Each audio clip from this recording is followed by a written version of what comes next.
So I haven't made a state of the game video in quite a while, but I do want to talk about it. Right now, Yu-Gi-Oh! Is in a, I'd say, unique spot. It's a little bit of a fake format because we already know what's coming. K9, Yummy, Dracutel, all these crazy decks that are actually gonna actually shift the meta more than Raziel and Malice did. But at the moment, you still got Malice, you got Raziel, but now you got some new players here in the North America specifically. You got Lunalight, you got Orcust, which I think is a little bit better than people are giving it credit for. It can play through hand traps fairly well. The issue is consistency, but I would argue all decks right now, aside from Mitsu Raziel and the Anamata Raziel, they all have consistency issues. However, Raziel tends to lose to Droll just a little bit harder than most of these other strategies. But anyway, Orcust, I think Orcust is a fun deck. I played against it yesterday. I was using Rescue Ace. I didn't have a good deck built yet for this format. I'm just gonna wait.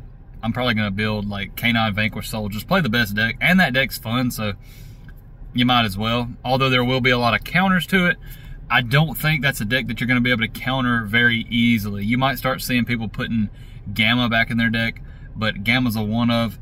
I mean, what are you gonna do? Play a fairy deck? Play Herald of the Orange Light? I don't think so. So, anyways, Orcust, it's up there. It's in my top 5 best decks right now for Nats. Another deck, I would say Malice, and this is in no order. Malice, Orcust, any Raziel variant that's like somewhat competent. Don't play the Fiendsmith version, but if you prefer that version and you just prefer playing a worse version, go ahead. Like, I don't know why you wouldn't play the Powell version with Raziel, Mitsu, Fiendsmith, and shoot, you can even put the Anamata stuff in there. I mean, there's nothing keeping you from it. And then I already said Malice, Lunalight, that's going to be in the top. And then I'm going to leave that other one of the top 5 as kind of a flex spot because there's so many options out there right now. You have, well, I just drew a blank. Anyways, you got decks like Live Twin, Fiendsmith. You have even stuff like Dragon Maid, which is a lot lower power than any of these other decks, but still, you know, a competent deck in a good player's hands. Branded's still a good deck. Memento, if I was gonna put a deck at 5th and like solidly put it there, I would have to put Memento. But there's just so many good options out there that are even from rogue decks and up. Trap decks right now are kind of dead. There's a lot of Blue Eyes going around, which ironically Blue Eyes is one of the best counters to trap decks because you can basically blow up like 4 cards in their end phase if you play it right. So there's not going to be set 5 pass on turn 2. So I don't think trap decks are it right now. And you laugh, like, Blue Eyes, like, why would you try to counter Blue Eyes?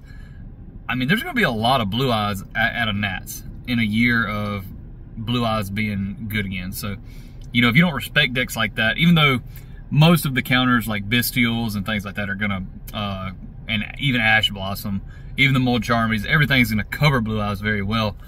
But don't sleep on decks like Blue Eyes. You know, they're still in probably the top 10 best decks. You know, is it a crazy deck? No. But, you know, Primite Drill Beam is a crazy card. And they're doing these new plays. I'm pretty sure that they can make Light and Darkness Dragon now. So that's kind of crazy.